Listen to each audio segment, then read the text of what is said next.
Hey guys, welcome to my channel. तो यार आज मैं कवर करने जा रहा हूँ मोरू की स्टोरी, जहाँ तक कि मांगा अभी तक आ चुकी है। तो यार वीडियो को एंड तक देखना। और हाँ, तुम लोग चैनल पर अभी तक न्यू हो तो जाओ यार पहले चैनल को सब्सक्राइब करो। वीडियो अच्छी लगी तो एक लाइक कर देना। और हाँ, अपने अपने व्यूज़ नीचे कमेंट बॉक्स में ज़रूर डाल। तो यार कहानी शुरू करने से पहले मैं तुम लोग को बता दूं कि मोरू की स्टोरी आखिर शुरू होती कहाँ से है। तो यार टूर्नामेंट ऑफ पावर खत्म होने के बाद आती है ब्रॉली की स्टोरी। तो ब्रॉली की स्टोरी खत्म होने के बाद इसकी स्टोरी शुरू होती है, जिसका नाम है गैलेक्टिक पेट्रोल प्रिजनर आर्क। तो यार चलो शुरू करते हैं।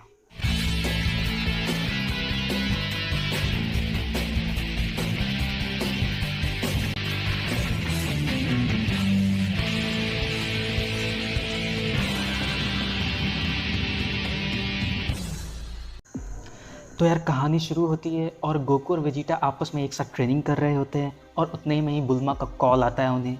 और बुल्मा उन्हें कहती है कि कोई माजिन बू को किडनैप करने की कोशिश कर रहा है।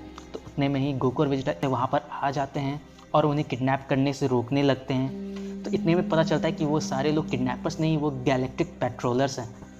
तो उनमें से ही एक गैलेक्टिक पेट्रोलर जिसका नाम होता है मीरस, वो किसी तरीके से गोकू और वेजिटा को ट्रिक करता है और उन दोनों को बेहोश कर देता है। और माजिन बू के साथ साथ उन दोनों को भी किडनैप करके लेकर चला जाता है। और वापस से जब उन दोनों को होश आता है तो वो पूछते हैं कि ये सब क्या और कैसे हुआ। तो मीरस उन दोनों को बताता है और स्टोरी जाती है फ्लैशबैक में। 10 मिलियन ईयर्स पहले, माजिन बू से भी पहले, एक एविल पूरे यूनिवर्स पे अपना टेरर फैला रखा होता है, जिसका नाम होता है मोरू। और उस वक्त उसका सामना कर रहे होते हैं खुद the great lord of the lords दाइकायो और साउथ काई। उनके बीच की बैटल बहुत ही ज़्यादा इंटेंस हो रही होती है। और फिर देखते ही देखते जिस प्लैनेट पर लड़ाई चल रही होती है, उस प्लैनेट की सारी लाइफ एनर्जी को मोरू शक करने लगता है और उस प्लैनेट को कंडेंस करके एक छोटे से फॉर्म में बना देता है और फिर उसे खा जाता है। और इसी वजह से मोरू को प्लैनेट ईटर भी कहा जाता है। और मोरू के ऐसी पावर्स को देखकर दाइकायो और साउथ काई समझ जाते हैं कि वो उससे अब नहीं जीत सकते। तो फिर दाइकायो ये प्लान बनाते हैं कि अब उन्हें अपनी गॉडली पावर्स का यूज़ करना ही होगा मोरू को रोकने के लिए। और फिर वो अपने गॉडली पावर्स का यूज़ करते हैं और अपनी उस पावर से मोरू की मैजिक को सील कर देते हैं। और फिर उसकी पावर्स को सील करने के बाद उससे गैलेक्टिक प्रिजन में कैद कर लिया जाता है और उसे डेथ सेंटेंस सुनाई जाती है। मगर मोरू इतना ज़्यादा स्ट्रांग होता है कि कोई उसे मार ही नहीं पाता। फिर उसे लाइफ सेंटेंस मिलती है। और फिर गोकू पूछता है कि तो अच्छा, तो वो फिर से जेल से भाग चुका है। तो मीरस कहता है हाँ, और उसकी मैजिकल पावर्स भी धीरे धीरे फिर से वापस आ रही है। तो फिर वेजिटा पूछता है कि उसका माजिन बू से फिर क्या लेना देना। तो मीरस बताता है मोरू के कैद होने के बाद 5 मिलियन साल के बाद माजिन बू ने दाइकायो को एब्जॉर्ब कर लिया था। तो हम बस यही चाहते हैं कि माजिन बू के बॉडी से हम लोग फिर से दाइकायो को एक्सट्रैक्ट कर लें, ताकि दाइकायो फिर से हमें उससे लड़ने में मदद करे और उसकी वापस से मैजिकल पावर्स को सील कर सकें। ये सब सुनने के बाद गोकू बहुत ही ज़्यादा एक्साइटेड हो जाता है और वो अपनी तरफ से हेल्प ऑफर करता है मोरू से लड़ने के लिए। और मीरस बहुत ही ज़्यादा खुश होता है और वो कहता है कि हाँ, वो उन दोनों गोकू और वेजिटा की एबिलिटीज़ को बहुत ही अच्छी तरीके से जानता है पहले से। और वो खुशी खुशी ऑफ़र को एक्सेप्ट कर लेता है। और वेजिटा तब तक यही सोचता रहता है कि इस मीरस में कुछ ना कुछ बात तो है, वो कोई नॉर्मल फाइटर नहीं हो सकता। जिस तरीके से उसने ट्रिक करके उसे ऑफ गार्ड पकड़ लिया था और उन दोनों को बेहोश कर लिया था और माजिन बू के साथ साथ उन्हें भी किडनैप कर लिया था। और फिर गोकू और वेजिटा भी गैलेक्टिक पेट्रोलर्स में भर्ती हो जाते हैं। और तभी अचानक से स्पेसशिप में कुछ गड़बड़ी फील होने लगती है। और फिर पता चलता है कि कुछ गैलेक्टिक लुटेरे हैं जो फिर से कुछ चोरी चमारी करने की कोशिश कर रहे हैं।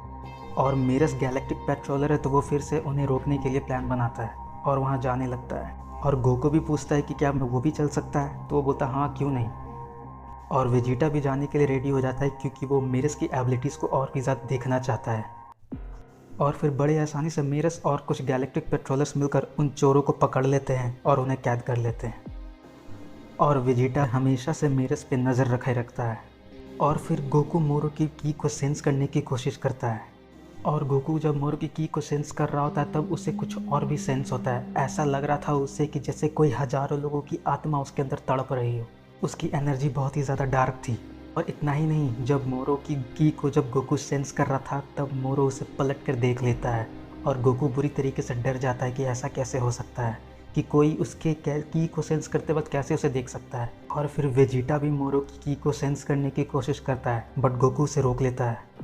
तो फिर मीरस उन लोगों को बताता है कि हाँ, ये सच बात है कि उसके अंदर बहुत सारी आत्माएं तड़प रही हैं और इसी वजह से मोरो आज तक इतने सालों तक जिंदा रह सका है।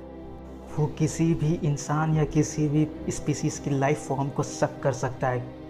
और तभी वो लोग मोरो की स्पेसशिप को ट्रैक कर लेते हैं और उन्हें पता चलता है कि मोरो प्लैनेट नामे की तरफ जा रहा है, जहाँ उसे ड्रैगन बॉल्स मिलेंगे और वो अपने विश को मांग सकता है। मगर उनसे पहले ही गोकू और वेजिटा इंस्टेंट टेलीपोर्टेशन से प्लैनेट नामे पर पहुँच जाते हैं। और जब मोरो प्लैनेट नामे पर पहुँचता है और जब वो गोकू को देखता है तो उसे रियलाइज़ होता है कि यही वो शख्स है जो इसे ढूंढने की कोशिश कर रहा था। और मोरो के प्लैनेट नामे पर लैंड करते ही वेजिटा उसे फाइट के लिए चैलेंज करता है और मोरो पर अटैक करना शुरू कर देता है। शुरुआत में वो मोरो पर ओवर पावर हो जाता है और उसे लगता है कि वो जीत रहा है, तो वो कॉन्फिडेंट हो जाता है और फिर वो कहता है मोरो से कि वो बहुत ही ज़्यादा निराश है। उसे अपने मैजिकल पावर्स को यूज़ करने के लिए प्रोवोक करता है। तो फिर मोरो कहता है एज़ यू विश।